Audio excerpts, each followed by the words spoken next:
Alright, hello everybody, and welcome to another video. Today, my name is Chris, and today we're going to be talking about the factors that determine a Sears and Kmart store closure. Now, there are a couple of key factors that determine a store closure.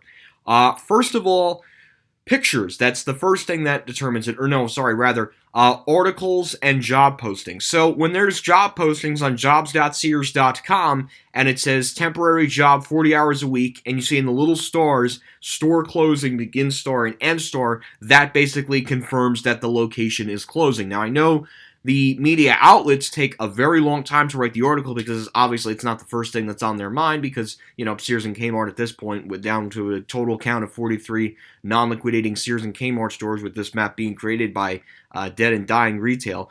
So we could see why that the media takes a long time to write an article, but that's not what this is about. This particular video is talking about how to determine a Sears and Kmart store closure. So articles and job postings are the first key factor.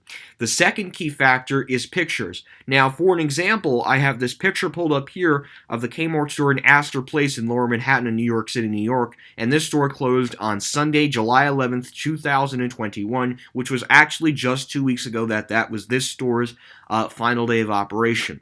So that's another key factor that determines a Sears and Kmart store closure. Another key factor that determines a Sears and Kmart store closure is if another tenant has bought out the space. Once again, Astor Place being another example. So when another tenant is lined up for a current Sears and Kmart store, the Sears or Kmart store is basically told to literally leave the building, as they were given a 48-hour notice to immediately vacate the building. And for that particular store in Astor Place in New York City, New York, you had job postings for boxing up merchandise, moving it to other stores within the Sears and Kmart network. Overnight workers just packing up all that merchandise and loading it onto trucks and moving it to other Sears and Kmart stores within the tri-state area of New York, New Jersey. I mean, not really Connecticut anymore, but New York and New Jersey at least. And then also, too, another example on the West Coast, we could say that the At Home is going to be in Costa Mesa, California, in the former Kmart store. And another example would be Target doing a store in Kearny, New Jersey, in the Kmart store. Another example of a company literally buying out the lease of the Kmart store, and that's why Kmart closed in Kearny, New Jersey. And that's why we're now down to 2 Kmarts in the States, because those spaces are just not attractive enough, or there's not enough tenants available right now to take those spaces.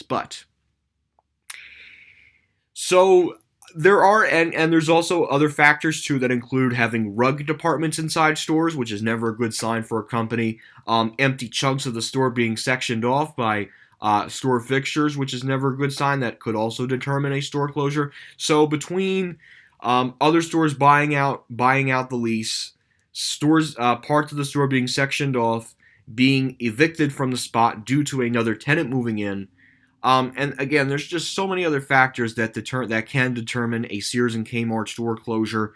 And then obviously the liquidation company comes in and they start liquidating all the merchandise, and then the liquidation's over. And right now, currently, as of this video, there are only 4 Sears and Kmart stores that are liquidating that were announced back in early June and are actually finishing up liquidation sales within the next month or so. They're actually going to be wrapping up liquidation sales within the next month or so. So that includes Sears at the Westland Center in Westland, Michigan, Sears at the Granite Run Mall in Media, Pennsylvania, the Kmart store at the Freedom Center in South Lake Tahoe, California, and the Kmart store in Freedom, California as well. So again, there are a lot of key factors that do determine a Sears and Kmart store closure, but I want to know what your guys' thoughts are that determine a Sears and Kmart store closure.